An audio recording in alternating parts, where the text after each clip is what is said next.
কৃষ্ণা অনেকক্ষণ এসছে, আর কৃষ্ণা অনেক কাজ নিয়ে এসেছিল, আইব্রোজ, তারপরে টেলারিং এর কিছু কাজ। যদিও আমি টেলারিং এর কাজ করি না, টেলারিং এর লোক আছে, মানে আমাদের একদম প্রাইভেট টেলার, সে হচ্ছে মোনালিসা দে, তা খুব ভালো কাজ করে।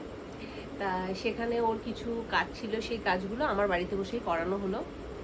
ও নিয়ে চলেও গেছে, আর কৃষ্ণাও যাবে যাবে করছে বলে রেডি হচ্ছে। আর এক বোতল দেখো কি দিয়েছে। হ্যাঁ, এক বোতল ওইটুকুনি পড়ে আছে, এক বোতল দিয়েছে, হ্যাঁ। সেটা খেয়ে খেয়ে শেষ করছে। কেউ বিশ্বাস করবে না, না কেউ বিশ্বাস করবে না।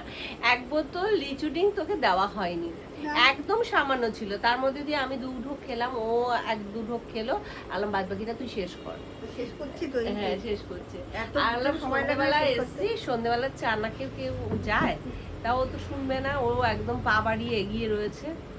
তা যাই হোক, অনেকক্ষণ তো আমরা আড্ডা দিলাম, আর এখন ও বাড়ি যাওয়ার মানে সময় হয়ে গেছে, কারণ বাড়িতে গিয়ে ওর অনেক কাজ আছে, কারণ একা হাতে যেহেতু সবটা সামলায়, তা সেই কারণে বাড়ির অনেক দায়িত্ব পালন করতে হবে গিয়ে, তারপর হোম ডেলিভারি আছে, অনেক কিছু আছে। তা আমি বললাম একটু চা বানাই, চা খেয়ে তারপর তুই যাস।